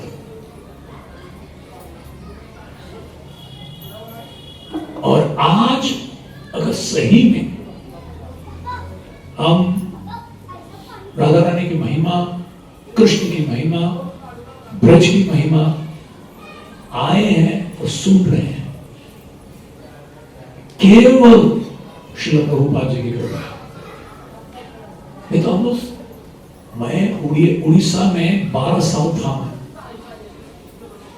संबलपुर, झारसुगुड़ा, जगन्नाथपुरी से 4 घंटा दूर बस। 12 साल तक जो मैं सुनता था मेरे पड़ोसियों से, वो पूरी मतलब वो जगन्नाथ का मतलब उड़िया लोगों का भगवान। उड़ीसा में रह के मैं जगन्नाथ में कभी नहीं गया, केवल इस्कॉन में आने के बाद में समझ में आया, प्रभुपाद की पुस्तकें पढ़ने के बाद समझ में आया, जगन्नाथ वो जगत के नाथ है, केवल उड़िया के नाथ नहीं। इसी तरह से ब्रज में कई लोग आते हैं, क्यों इतना रश रहता है? कोई 3 प्रकार के लोग आते हैं। कुछ लोग साइट सीइंग, बस चले आप दिल्ली में बहुत थके, थोड़ा ब्रज में जाके आते हैं, महाबलेश्वर जाते, कल ब्रज में जाते, बस पनामा जाके आए, अभी एक दिन ब्रज में जाके आए, इस बार छुट्टी में हम लोग आए, बस थोड़ा दिल्ली, थोड़ा ये, थोड़ा वो, लोही बाजार घूमने आते। दूसरे प्रकार के लोग धाम में इसलिए आते हैं कि भौतिक इच्छाओं को पूर्ण करने के लिए। अब जाएंगे, बहुत सारे चीर घाट है जहां भगवान ने चीर हरण लीला की थी, गोपियों के वस्त्र को चुराया था। इतने सारे धागे लगे हुए, ये लगे हुए हैं, क्यों? तो तुम्हारी कोई मनोकामना है तो यहां बांध दो, उसको पूर्ण हो जाएगा। तो मनोकामना को पूर्ण करने के लिए जो असंख्य है, उसके लिए भी लोग आते हैं। केवल परंपरा से, आचार्यों से सुने हुए व्यक्ति अगर सौभाग्यशाली है, अगर ध्यान से उन्होंने सुना है, थोड़ा कुछ समझा है कि जीवन का लक्ष्य क्या है, भक्ति असली में क्या है, अन्याभिलाषिता शून्य ज्ञान कर्मादि अनाहुत आनुकूल्येन कृष्णानुशरण भक्ति उत्तम। रूप गोस्वामी भक्ति साम्य सिंधु में, और इसीलिए कहते हैं कृष्णदास कविराज नरोत्तमदास ठाकुर, रूप रघुनाथ पदे होई बे आकुति तबे हम बुझाबो से युगल प्रीति। अगर राधा कृष्ण युगल की प्रीति क्या है इसको जानना है, रूप रघुनाथ पदे होई बे आकुति। षडगोस्वामी, इसीलिए हमारा जो षडगोस्वामी का मंदिर है, 7 मंदिर है टोटली, खास करके गौड़ीय लोगों के लिए। ये 7 मंदिर जो हम लोग शायद कल जाएंगे, परसों, कल हम लोग सुबह ये 7 गोस्वामी के मंदिर जाएंगे और रसिकाचार्य प्रभु आपको इन सारे स्थानों के बारे में बताएंगे। अद्भुत इन गोस्वामियों का योगदान ब्रज के लिए। तो ये एक्चुअली एक मतलब हम जो चिंता नहीं, हम सोच भी नहीं सकते हैं, सब खजाना में हम लोग आ गए हैं एक्चुअली। सिर्फ उसकी थोड़ी बहुत कॉन्शियसली अगर उसका हम चेतना रखेंगे। इसीलिए राधानाथ स्वामी महाराज जी जब भी हमको यहाँ यात्रा में लाते हैं, पहले क्लास में हमको बताते हैं कि आप सेवा भाव से रहो। अगर भोग भाव से आएंगे तो फिर कंप्लेंट रहेगा, अरे ये थोड़ा ठीक नहीं है, ये थोड़ा काम नहीं कर रहा। ऑफ कोर्स हम प्रयास करेंगे, हमारा मैनेजमेंट अच्छा से, सबके घर में क्या, सबके रूम में पानी ठीक से आए, ये हो, करंट ठीक से बहे। और यहाँ वृंदावन में केवल कृष्ण ही चलते, समझ में आता है, कृष्ण की कृपा से चलती है। फिर भी यथाशक्ति थोड़ा बहुत तपस्या। हम यहाँ आए हैं अपनी अंतःकरण की शुद्धि के लिए। अब थोड़ा बहुत तपस्या होगा 2-3 दिन का, बाद में जाके कोल्हापुर में जाके अच्छा से सो जाओ। 3 दिन छुट्टी लेके आहिस्ता खराटा मारो, कुंभकर्ण जैसा उठेगा। और अगर पैर में छेद आए हो गया, अच्छा खा पी के अच्छे जो करना है। तो यहाँ आए हो फिर से पता नहीं आएंगे या नहीं आएंगे, पता नहीं। कई लोग दिल्ली में रहते हुए आज तक कभी जिंदगी में आए नहीं, इच्छा थी कभी पहुंच नहीं पाए, पर हम पहुंच गए। अभी समय है इसका पूरा लाभ लेने का, और जितना हो सके फालतू बातें ना करें। वो बाद में यहां से बाहर आने के बाद दिल्ली में जाके करो, या बाउंड्री पार करके मथुरा स्टेशन के पार आने के बाद बड़ा सोशल मीडिया खोलो, सारा चेक करो क्या देखा था। पर यहाँ ब्रज में 3-4 दिन 72 घंटा या कुछ 98 घंटा, इतना में जितना हो सके कृष्ण के बारे में चर्चा, कृष्ण के बारे में नाम रूप गुण की लीला का स्मरण।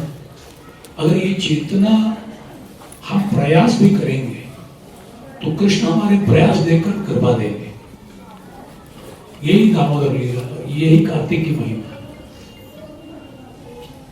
तो ये हमारा चेतना होनी चाहिए। नंबर 1 सेवा भाव, नंबर 2 हमेशा स्मरण करते रहना जितना हो सके, और दूसरी बातें दूसरी चीजों में ज्यादा नहीं रहना, और लाभ लेना जितना हो सके, सुनना। ऐसा कुछ कथा या ऐसा, खास करके ऐसी जगह में उस लीला स्थली में वहां के बारे में सुनते हैं तो उसका और भी महत्व है। तो ये कुछ चीजें थी जो चर्चा करना चाहते थे। और इसके बाद का जो कार्यक्रम है वो भी एक छोटी सी लीला, और एक खास करके कोल्हापुर वालों को तो सुनना ही है, और भी अद्भुत लीला चैतन्य महाप्रभु के लीला में। ये तो बड़ा महत्वपूर्ण है।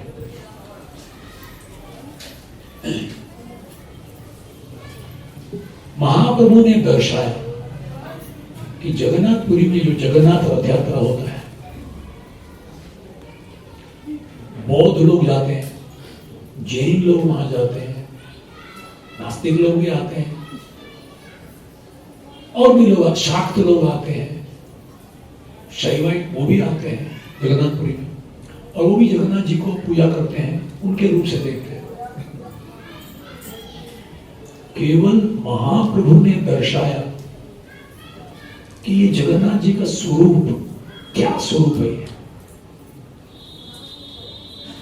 ये एक्चुअली जब रोहिणी से रुक्मिणी माता ने पूछा कि मुझे कृष्ण के बारे में, ब्रजवासियों के बारे में आप बताओ, क्योंकि आप ब्रज में निवास करती थी यशोदा माई के साथ, आपको क्या बताइए। रोहिणी बोली नहीं, मैं अगर आपको बोलूंगी और बाई चांस अगर कृष्ण ने सुन लिया तो कृष्ण पागल हो जाएंगे और वो ब्रज चले जाएंगे, कभी आएंगे नहीं। तो रुक्मिणी ने बोला नहीं, नहीं काम करते हैं, सुभद्रा माई को खड़ा कर देते दरवाजा के पास, वो अगर देखेगी कृष्ण आ रहे तो आपको सूचित करेगी। तो ठीक है, रुक्मिणी ने अनाउंस किया संध्याकाळी 3 वाजता रोहिणी माताजी प्रवचन करणार आहे, कृष्णाच्या बाललीलाबद्दल बोलणार आहे। 16,108 रानी आ गई, पूरा कमरा खचाखच भर गया। बाहर सुभद्रा माई खड़ी थी। रोहिणी बोलना शुरू किया। सुभद्रा ने जब सुना कृष्ण की ब्रजलीला तो इतना दिव्य आनंद के साथ स्तब्ध हो गई। उसके हाथ पैर कछुए जैसे अंदर चले गए, आंख इतना बड़ा हो गया, ऐसे खड़ी हो गई। तब तक वहां कृष्ण और बलराम आए। बोले ये कौन है? आपने सिक्योरिटी खड़ा किया, बोले ये कौन है? तो उसको देख रहे थे, इधर से बलराम, इधर से कृष्ण। देखिए तो थोड़ा सुभद्रा जैसा लगती है। तब तक एक मिनट कुछ तो बातचीत हो रहा है, दरवाजा बंद है और ऐसा खड़ी थी वो सुभद्रा माई, दोनों दरवाजा ऐसा पकड़ के खड़ी थी, अंदर चला गया। तो बोले कुछ तो अंदर चल रहा है। दोनों सुन रहे, दोनों ने कान लगाया दरवाजे के ऊपर, और जगन्नाथ और बलराम, कृष्ण और बलराम दोनों सुन रहे। दोनों ने जो ब्रज के प्रेम, ब्रज का प्रेममय आस्वादन लीला भक्तों के साथ भगवान का सुना, तो जगन्नाथ की भी और बलदेव की भी आंखें इतनी बड़ी हो गई, ऐसा दिव्य आनंद से अष्ट सात्विक विकार ऐसा अंदर चला गया।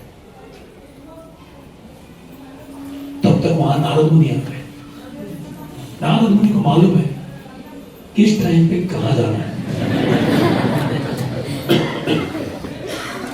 बोले प्रभु दंडवत प्रणाम, बार साष्टांग दंडवत किए। बोले प्रभु ये स्वरूप आपका, कृष्ण जब ब्रज के बारे में सुनते हैं उनका हालत क्या होता है।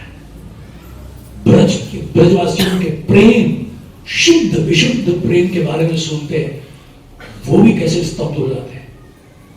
ये जगन्नाथ जी का स्वरूप है, और इसीलिए विरह का धाम है। ब्रज के विरह में कृष्ण जब सोच रहे हैं वो जगन्नाथ जी, और इसीलिए साल में केवल 7 दिन जगन्नाथ जी, और ये जो जगन्नाथ मंदिर है श्री मंदिर, वो द्वारका है, और गुंडीचा है वो वृंदावन।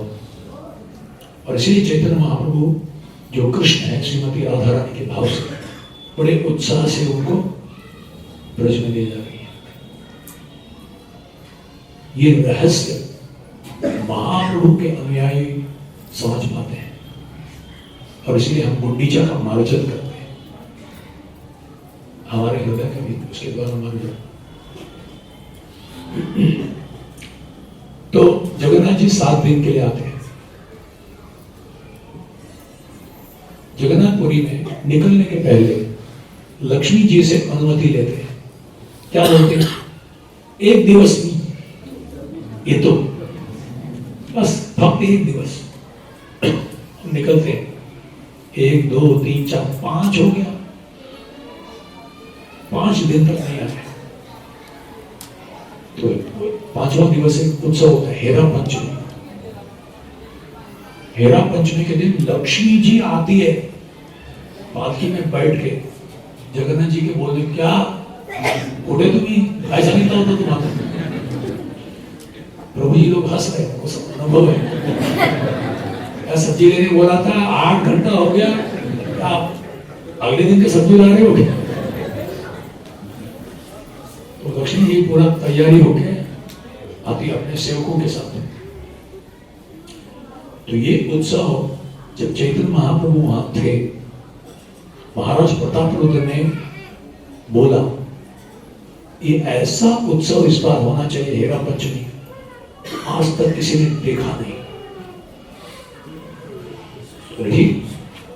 काशी विचारों को बोले, सुप्रिंटेंडेंट बोला ऐसा उत्सव जितना मेरा तिजोरी में खोल के रखता हूं, जगन्नाथ जी का तिजोरी खोलो, जो ऐसा क्या बोलते हैं अभूतपूर्व उत्सव होना चाहिए, महाप्रभु प्रसन्न हो जाना चाहिए। तो अगले दिन लक्ष्मी जी निकलती है, तो महाप्रभु आ गए सारे भक्तों के साथ, और वो गए। और जगन्नाथ जी गुंडीचा मंदिर में जाते हैं, लक्ष्मी जी उनके सेवक लाठी लेके जाते हैं और जगन्नाथ जी के सेवकों को पकड़ते हैं और पकड़ के पीटते हैं। तुम्हारे जगन्नाथ जी को बुला, त्याची बायको आलेले, निकाल जल्दी बुला उनको। इतना पीटते हैं वो लोग पैर पड़ते हैं। तो ये देखकर चैतन्य महाप्रभु और उनके सारे पार्षद जो बैठे हुए थे वो में हाथ रखकर हंसने लगे जोर जोर से। बाप रे क्वेश्चन पिटाई कर रहे हैं। तब महाप्रभु स्वरूप दामोदर गोस्वामी, और स्वरूप दामोदर गोस्वामी कौन है? कृष्ण लीला में विशाखा सखी, ललिता सखी। बोलते हैं थोड़ा वृंदावन के बारे में बताओ, वृंदावन के रस के बारे में। और स्वरूप दामोदर गोस्वामी गुणगान करना शुरू करते हैं। क्या है वो प्रेम, ब्रज का रस, जिसके लिए जगन्नाथ जी यहाँ आए। तब तक महाप्रभु बोलते हैं,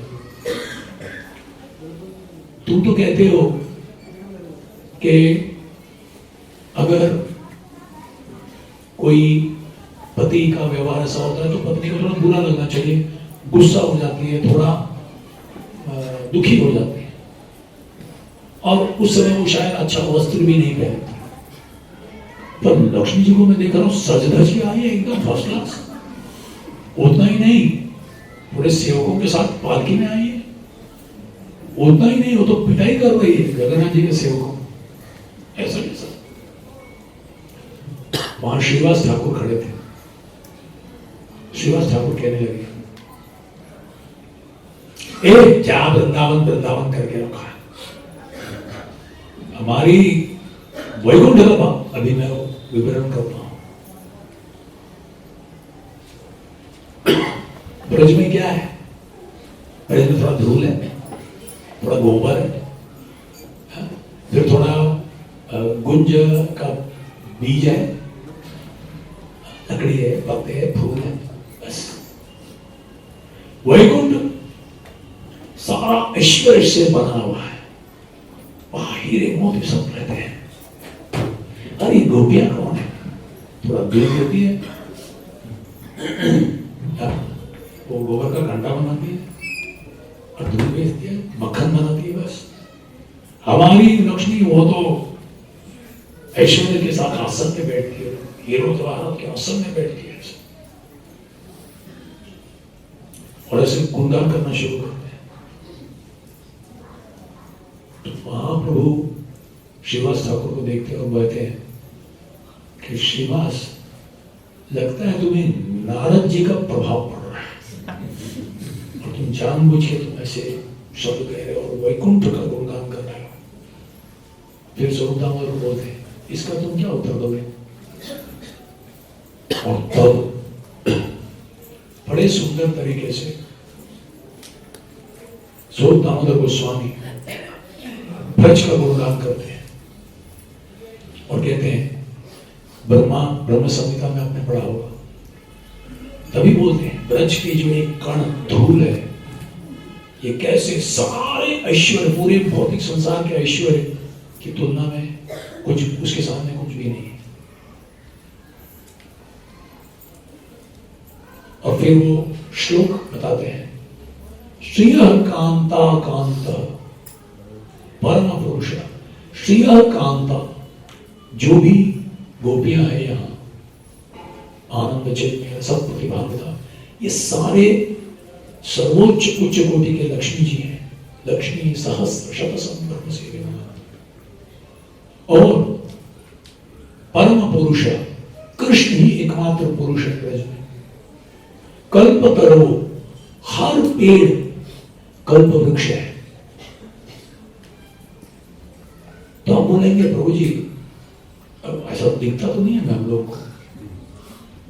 एक्चुअली ब्रज में जितने भी वृक्ष हैं वो कल्प वृक्ष है, और कल्प वृक्ष का मतलब है उसके नीचे खड़े होकर आप जो भी मांगोगे, जो भी तुरंत हो जाएगा।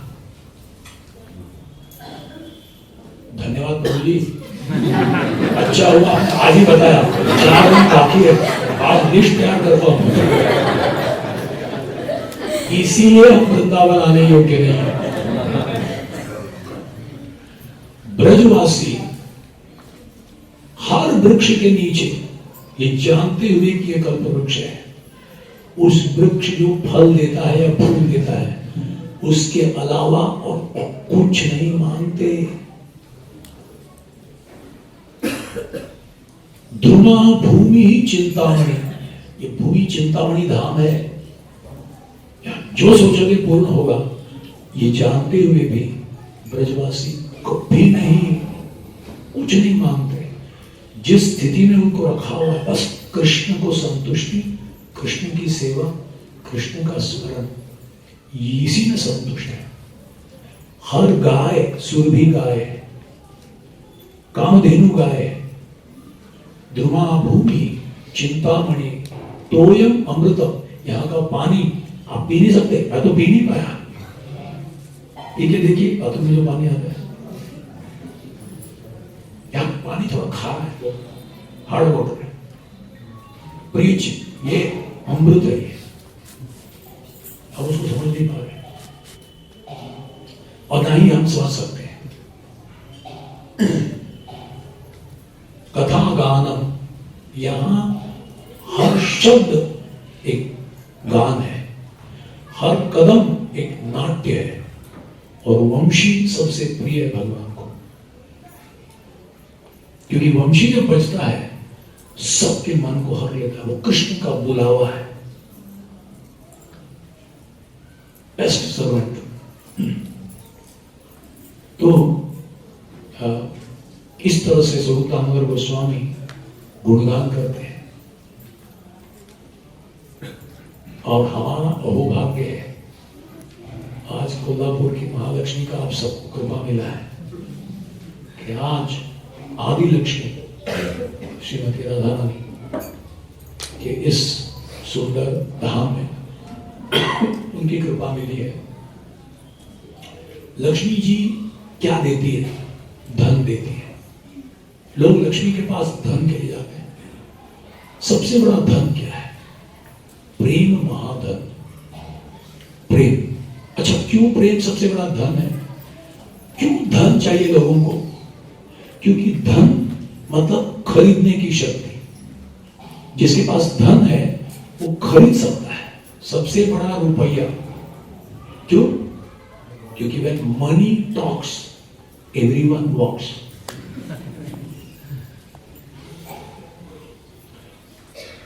प्रेम एक ऐसा धन है जो भगवान को ही खरीद लेता है। षडैश्वर्य पूर्ण भगवान बिक जाते हैं। वो भक्त जो तुला काय पाहिजे सांग, मी तुझ्या सेवक, मी करण्यासाठी सिद्ध आहे, तू सांग काय पाहिजे तुला। और भक्त क्या होता है? रिलैक्स रिलैक्स प्रभु, थोड़ा टेंशन मत लो, कोई कुछ नहीं चाहिए, बस आप बैठो, आपका मैं सेवा करूंगा। मला काही नको, आपके प्रति प्रेम दो, आपकी सेवा दो, आपके भक्तों का संग दो, आपका स्मरण दो मुझे, और कुछ नहीं चाहिए मुझे। जिस दिन हमारी चेतना ये हो जाएगी, उस दिन हमारा हृदय वृंदावन बनेगा, तबे हम हेरी मुर्शी बना। और तब आप जिस स्थान में भी होंगे वो वृंदावन बनेगा।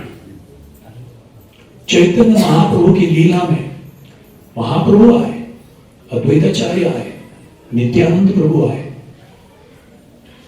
गदाधर पंडित कभी आए नहीं। गदाधर पंडित कौन है? श्रीमती राधा रानी। कभी हम नहीं पढ़ते कि वो वृंदावन आए। स्वरूप दामोदर गोस्वामी कभी वृंदावन नहीं आए। रामानंद राय, विशाखा सखी कभी वृंदावन नहीं आए। पर कोई कह सकता है कि उनको वृंदावन में प्रवेश नहीं। गदाधर पंडित ने महाप्रभु को कहा, जहां आपके चरण है वहां वृंदावन है। धिक्कार है, गड्ढे में जाए वो मेरा क्षेत्र संन्यास। आपकी सेवा ही मेरे लिए वो वृंदावन। और श्रील प्रभुपाद की कृपा से डायरेक्टली कोल्हापुर, रंकाड़ा, हरिओम नगर, कौन सी गली, 10वीं गली में श्रील प्रभुपाद की कृपा से न केवल वृंदावन है, चैतन्य महाप्रभु के चरण के बाद बिहार है। तो कितना हमारा सौभाग्य है कि आप घर बैठे, अगर ये चेतना है ना, आप पूरे ब्रह्मांड में किसी कोने में होंगे, आप कृष्ण के सानिध्य, कृष्ण के प्रेम, कृष्ण की कृपा को अनुभव कर पाओगे। अगर वो सेवा भाव नहीं है, यस्य प्रसादात् भगवत प्रसाद, अगर वो कृपा नहीं है गुरु वर्ग की, अगर वो आतुरता नहीं है, अगर वो दृष्टि नहीं है, तो फिर आप ब्रज में रहकर भी आप ब्रज को नहीं देख पाओगे, ब्रज को समझ नहीं पाओगे। और इसीलिए मैंने सोचा कि हमारी यात्रा की शुरुआत सबसे पहले श्रील प्रभुपाद जी के चरण कमलों में प्रणाम करके, उनके समाधि मंदिर, उनका समाधि मंदिर यही है, यही श्रील प्रभुपाद ने आदर्श तरीके से 14 नवंबर 1977 में 1977 7:25 शाम को उन्होंने अपना यहाँ देह त्याग करके यहाँ से वापस भगवत धाम गए। पर जाने से पहले न केवल ऐसा सुंदर अद्भुत कृष्ण बलराम राधा श्याम सुंदर गौरनिताय का सुंदर मंदिर हमें दिया, बल्कि अपने ग्रंथों के द्वारा ब्रज में प्रवेश का मार्ग और सारी संपत्ति का चाबी हमारे हाथों में दे गए। बोले ये लो, वृंदावन तुम्हारे लिए है, पर अब तुम्हारे ऊपर है किस तरह से उसको स्वीकार करें। तो अभी हम लोग श्रील प्रभुपाद को अपना कृतज्ञता अर्पण करेंगे, उनकी अनुमति, उनकी कृपा की याचना करेंगे, और वहां से फिर हमारा आगे वाला कार्यक्रम शुरू हो जाएगा। काफी लोग शायद आप सुबह मैं देखा मंगल आरती में दूसरे समय में गए थे, काफी लोग आप मैसेज नहीं गए होंगे। कितने लोग अभी तक राधा कृष्ण बलराम मंदिर गए नहीं? यहाँ तो गए, आज नहीं गए। अभी हम लोग हरिनाम करके वहां जाएंगे और उनकी अनुमति लेके फिर आगे यात्रा शुरू करें। श्री वृंदावन धाम की जय, श्री राधा श्याम सुंदर की जय, श्री कृष्ण बलराम की जय, श्री निताय गौर चंद्र की जय, श्रील प्रभुपाद की जय, निताय गौर प्रेमानंदी हरि हरि बोल।